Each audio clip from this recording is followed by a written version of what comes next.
క్షమించబడినటువంటి వారి స్థానంలో ఉన్నాం. ఇద్దరు కాకుండా యువతల స్థానంలో ఉన్నాం. యువత గురించి ఏమిటంటే యేసుప్రభు ఏమన్నాడు?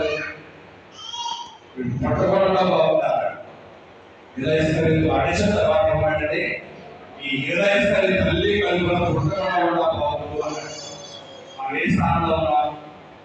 ఒకసారి ఆలోచన చేయాలి.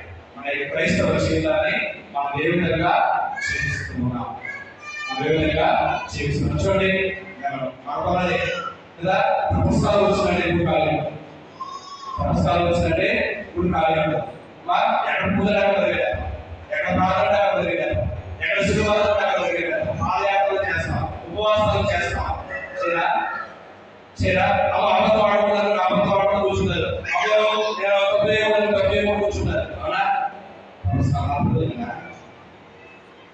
40 రోజుల 40 రోజుల దేవాలయం, 40 రోజుల దేవుడు, 40 రోజుల ప్రార్థనలు, 40 రోజుల పూర్ణ ప్రార్థన, 40 రోజుల అబద్ధం, 40 రోజుల